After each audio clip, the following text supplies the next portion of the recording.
பால் வியாபாரிகளுக்கு சூப்பரான காம்போவையும் கொடுத்து அதுக்கு 16,000 ரூபாய் டிஸ்கவுண்ட் கொடுத்தா உங்களால நம்ப முடியுமா?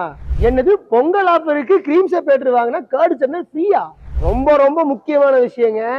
முதல்ல கால் பண்ணி புக் பண்ற 15 பேத்துக்கு குறைந்த முன்பணத்துல இஎம்ஐ வசதி பண்ணி கொடுத்துட்டு இருக்கோம். நீங்க பாலை கடைசி வரைக்கும் பாலாவே வித்துட்டு இருந்தீங்கன்னு வைங்களேன், கண்டிப்பா உங்களுக்கு லாபம் அப்படிங்கிறது இருக்கவே இருக்காதுங்க. சிம்பிளா சொல்ல போனா எல்லாரும் போய் கேட்டீங்கன்னா விவசாயிகள் அத்தனை பேரும் சொல்றது ஒண்ணுதான், விவசாயத்துல லாபமே இல்லை, லாபமே இல்லை, லாபமே இல்லைன்னு. லாபம் அப்படிங்கிறது விவசாயத்துல ரொம்ப அதிகமா பார்க்க முடியும். அது எப்ப பார்க்க முடியும்னு பாத்தீங்கன்னா, ஒரு பொருளை அதே பொருளா விற்காம அதை மதிப்பு கூட்டும் போது உங்களுக்கு கண்டிப்பா லாபம் அப்படிங்கிறது அதிகமா வருங்க. அதே மாதிரிதான் பால்லையுமே, பாலை கடைசி வரைக்கும் நீங்க பாலா வித்துட்டு இருந்தீங்க அப்படின்னா கண்டிப்பா லாபங்கிறது இருக்கவே இருக்காது. அதுவே நீங்க பாலை ஸ்கிம்டு மில்கா, இல்ல கிரீமா, இல்ல நெய்யா, இல்ல தயிரா, இந்த மாதிரி மதிப்பு கூட்டி நீங்க விற்கும் போது உங்களுக்கு லாபம் அப்படிங்கிறது ரெட்டிப்பா இருக்குங்க. ஸோ இன்னைக்கு நம்ம இந்த வீடியோல என்ன பார்க்க போறோம்னு பாத்தீங்கன்னா, ஒரு பாலை எப்படி மதிப்பு கூட்டுறது, அது மூலியமா எப்படி லாபம் எடுக்கிறது அப்படிங்கிறத பத்தி தான் பார்க்க போறோம்.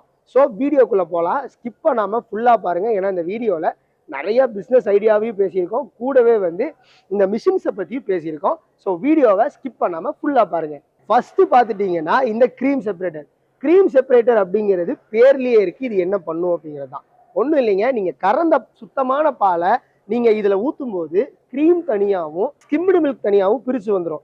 ஸோ ஸ்கிம்டு மில்கை நீங்க என்ன பண்ணலான்னு பார்த்தீங்கன்னா ஃபிளேவர்டு மில்கா விற்கலாம், இல்லை அதுல இருந்து நீங்க ஃபேட்லெஸ் பன்னீர், ஃபேட்லெஸ் தயிர், இந்த மாதிரி நீங்க மதிப்பு கூட்டி அதையே விற்க முடியும். அதுவே இந்த க்ரீம் எடுத்துட்டீங்க அப்படின்னா நீங்க டைரக்டா பேக்கரிக்கு க்ரீமாவும் விற்கலாம், இல்ல எனக்கு அதுக்கு மேலேயே லாபம் வேணும் அப்படின்னா அந்த க்ரீமை நீங்க நெய்யா காய்ச்சி விற்கலாம். ஸோ இந்த மாதிரி நீங்க மதிப்பு கூட்டி விற்கும் போது கண்டிப்பா உங்களுக்கு லாபம் வரும். ஒரு சிம்பிளான கால்குலேஷன் இந்த க்ரீம் செப்பரேட்டருக்கு சொல்றேன்.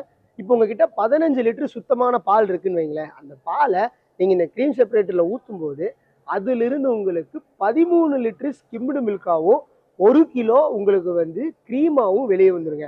நிறையாவும் வரலாம், கம்மியாகவும் வரலாம். ஆனால் மினிமம் உங்களுக்கு இந்த 13 லிட்டரும் 1 கிலோ க்ரீமுங்கிறது ஸ்டாண்டர்டாக வந்துடும். ஸோ இப்போ நீங்க 13 லிட்டர் ஸ்கிம்டு மில்க் லிட்டரு 70 ரூபாய்னாலும் 910 ரூபா நீங்க தனியா பால்ல இருந்து எடுத்துடலாம், அந்த ஸ்கிம்டு மில்க்ல இருந்து. இதுவே நீங்க க்ரீம் சைடு வரும்போது நீங்க க்ரீமை டைரக்டாவும் பேக்கரிஸுக்கு சேல் பண்ணலாம், இல்லை எனக்கு இன்னும் கொஞ்சம் லாபத்தை அதிகரிக்கணும் அப்படின்னா அதை க்ரீமா மாற்றி விற்க முடியும்.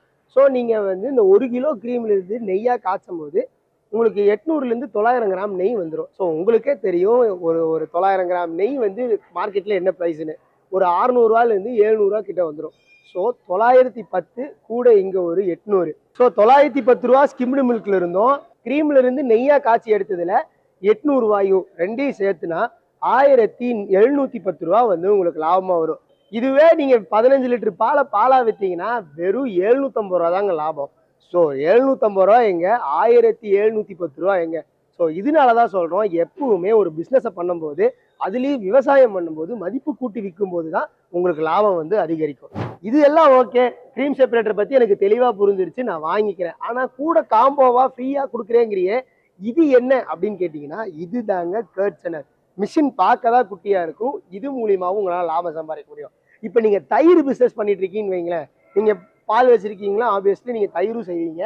ஸோ தயிரா விற்றீங்கன்னா கண்டிப்பா லாபம் கிடையாது. ஆனா அதுவே அந்த தயிரை நீங்க வெண்ணையா மாத்தி விற்கும்போது உங்களுக்கு எவ்வளவு லாபம் வரும் அப்படிங்கிறது நான் சொல்லிதான் தெரியணும்னு இல்லை. சரி ஓகே, நீயே சொல்லுப்பா அப்படின்னு கேட்டீங்கன்னா, இப்போ நீங்க 1 லிட்டர் தயிர் எவ்வளவு ரேட்டு? 30 ரூபா 35 ரூபா வரும்.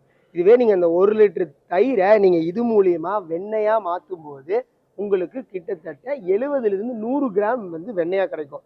ஸோ இன்னைக்கு மார்க்கெட்ல 100 கிராமோட பட்டர் ரேட் என்னன்னு பார்த்துட்டீங்கன்னா 60 ரூபாயிலிருந்து 70 ரூபா. அது குவாலிட்டியை பொறுத்து மாறும். நீங்க நல்ல குவாலிட்டியா செஞ்சீங்கன்னா 80 ரூபாய்க்குமே நம்மளால சேல் பண்ண முடியும்.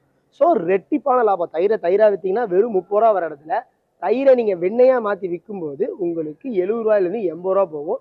ஸோ இதுலயுமே டபுள் மடங்கு லாபம் இருக்குங்க. இவ்வளவு சிறப்பம்சம் உள்ள இந்த மிஷினை வாங்கணும்னு நினைச்சீங்கன்னா இதுதான் சரியான நேரம். ஏன்னா 38,000 ரூபாய் மதிப்புள்ள இந்த மிஷின்ஸை இப்ப வெறும் 22,000 ரூபாய்க்கு கொடுக்க போறோம். ஸோ இந்த பொங்கலை முன்னிட்டு இவ்வளவு நல்ல ஆஃபர்ஸ் கொடுத்துருக்கோம்.